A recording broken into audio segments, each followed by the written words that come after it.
Terrain. Terrain. Pull up. Pull up. 400. Pull up.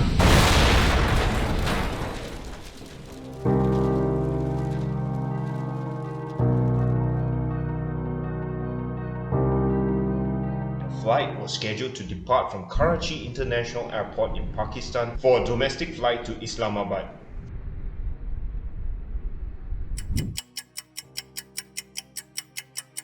The ground crew was busy preparing the aircraft for departure. The aircraft that they were using was an Airbus A321-231 series that is equipped with a very powerful two IAE V2533A5 engines. The Airbus A321 is the big brother of the A320 family, the largest compared to the A318, A319 and the A320. The engines alone are manufactured in the year 2000, and since then the Airbus A321 accumulated over 34,000 flight hours and about 13,500 flight cycles. According to the history of the aircraft, the plane had a lightning strike in December 2008. How old is this baby? Well, the A321 was 10 years and 4 months old at the time. Let us talk about the crew. The pilot in command is aged 61 years old, very experienced guy with 25,497 flying hours under his belt and has 1,060 hours on the A320. The first officer was 34 years old and was a former F-16 Air Force fighter pilot. He had 1,837 hours of flying experience and 286 hours on the A320 aircraft. The pilots received clearance from air traffic control to start the engines and push back. At 7:40 am, the pilots started their takeoff roll and got airborne at 7:41 am. During the initial climb, the captain decided to test the first officer's knowledge and started using some harsh words. He was also pretty snobbish when speaking to the co-pilot. It is important to take note that the airline does not condone such behavior. For the next 1 hour, the captain continued asking all sorts of questions to the first officer, hardly taking any breaks. After that, during the rest of the flight, the first officer remained silent, most probably having felt humiliated. At 1 hour and 25 minutes later, the aircraft is ready for the approach to Islamabad airport. However, the air traffic control informed the pilots that the weather in Islamabad is poor, with the visibility deteriorating. They were also informed that Pakistan International Airlines performed the approach 3 times before finally landing, and the China Southern aircraft had diverted to an alternate airport. And so the aircraft is approaching Islamabad from the southeast and is required to follow a procedure to fly towards the airport and make visual contact with the runway. First, the pilots have to fly on ILS runway 30, then turn 45 degrees and fly 30 seconds before flying parallel to the runway before making a left turn. Remember, a left turn to line up with runway 12 and visually land. The entire circling approach had to be done with a minimum altitude of 2,500 feet. Surrounding the airport was an 8 kilometers wide protection zone, which was intended to be a safe zone for pilots to fly so that they will never fly into the hills that is located behind the airport. Due to the bad weather conditions, the captain decided to fly the final approach in nav mode. While the captain was checking the weather, he asked the first officer to insert 4 waypoints in the FMGS. The first officer complied with the captain's demands. The pseudo waypoint that was inserted, however, was very close to Margala Hills. The captain then said that he would turn the aircraft to be abeam 5 miles from the runway and land. But this action was against the procedure in Islamabad for a circling approach. Keep in mind on some of the points I discussed earlier because it is going to be super important on what will happen next. And so let us move back in time and start from the beginning. ATC cleared the pilots to descend from 4,300 feet to 3,900 feet for an ILS approach runway 30, followed by a circling approach to land on runway 12. At 9:36 am, the pilots captured the ILS for runway 30 and then extended the landing gears. The captain then requested, "How's the weather right downwind?" The tower replied that right downwind was not available and only left downwind for runway 12 was available. The captain wanted to descend to 2,000 feet but was reminded by the first officer that the MDA for circling is 2,500 feet. It is important to note that the captain insisted to make a right-hand downwind approach several times. ATC said no. At first, the captain complied. ATC reported that they are visual with the aircraft and requested to report established left downwind of runway 12. 1 minute later, however, the selected altitude was set at 2,300 feet, violating the MDA of 2,500 feet.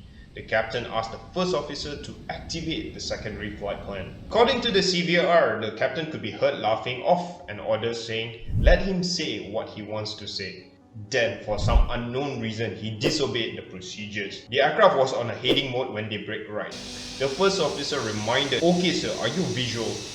Captain responded, "Visual Hein, okay." Now, the Airbus A320 has two modes, selected and managed mode. In selected mode, all you need to do is to turn the heading knob to the desired heading. In managed mode, however, the plane will fly on a series of waypoints that you set on the FNGS. Remember, in the beginning, the captain decided to create a series of waypoints placed varying distance so that the plane will fly on nav mode to eventually line up with runway 12.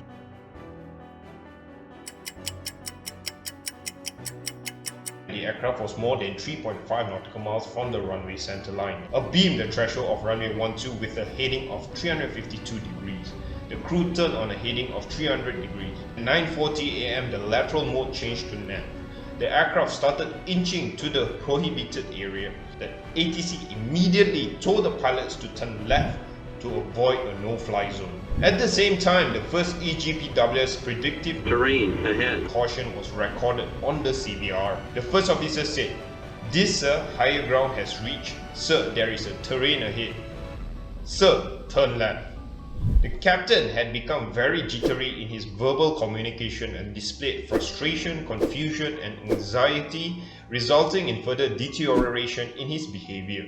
The tower asked the pilots if they can see the airfield. The crew did not respond. The first officer said, "What should I tell him, sir?" The tower asked again. The pilots responded, "Yes, they are visual with the ground." This time, the first officer warned the captain again. "Sir, terrain ahead is coming." Captain replied, "Hanji, we are turning left." The heading bar was being rotated to the left, but the aircraft was not turning. Why is that? At the same time, two EGPW's predictive terrain ahead cautions were recorded on the CVR. The reason the aircraft was not turning was because the captain did not pull the heading knob. Remember what I said about managed mode and selected mode? Yup, the aircraft was still in nav mode. By now, the pilots lost their sense of direction and do not know where they are. They did not ask ATC for help. The captain finally realized the error and pulled the heading on the FCU.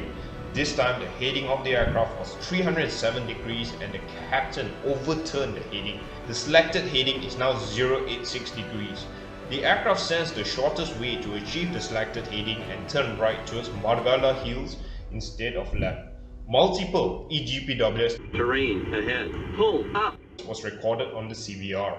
The first officer asked the captain twice, "Sir, turn left. Pull up, sir. Sir, pull up." The thrust levers was moved to MCT flex detent instead of toga position and the auto thrust is disengaged. Toga power is full engine power and it is a procedure to select that power and pitch up when you encounter terrain ahead. It is one of the actions that pilots need to memorize. The altitude was selected to 3,700 feet and the aircraft started to climb. The aircraft was still turning right. 6 seconds later, the thrust levers was moved back to climb detent and the auto thrust re-engaged in climb mode. The selected altitude was reduced to 3,100 feet. The first officer asked the captain again, "Sir, pull up, sir." Autopilot 1 was disconnected and the roll angle was 25 degrees to the right. The captain applied full left side stick along with the 6-degree left rudder pedal input and the aircraft started to turn left. The aircraft started climbing to 3,090 feet. The captain turned left and put in 52 degrees angle of bank and also made some nose down inputs. The aircraft pitched down, speed increased and the auto thrust pulled down the engines to keep the airspeed on the target speed. The last recording was captured at 9:41 am when the first officer was heard saying, "Sir, we are going down. Sir, we are going down."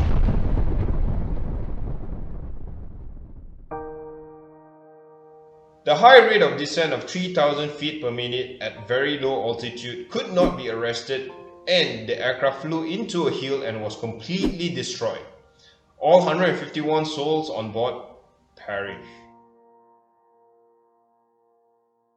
After the investigation was carried out, investigators came out with their findings. Marginal and deteriorating weather conditions was a factor in the accident. The cockpit environment was tense and undesirable because the captain was harsh and snobbish towards his colleague. This created a communication barrier between the two. The four waypoints created, PBD08 to PBD11, was inserted into the FMGS, and these points are way out of the protected airspace. Unfortunately, the last waypoint, PBD11, happened to be near Margala Hills.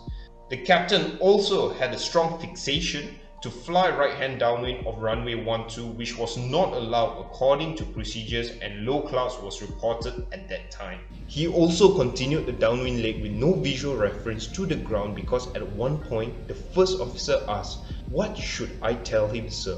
This was in response when ATC asked whether they could see the runway. The protected airspace was 4.3 nautical miles, but the aircraft flew 7.3 nautical miles away from the runway. When the EGPWS sounded for 21 times, the captain did not perform the intended maneuver despite the first officer prompting him 7 times. The first officer could see the danger coming but did not take over controls.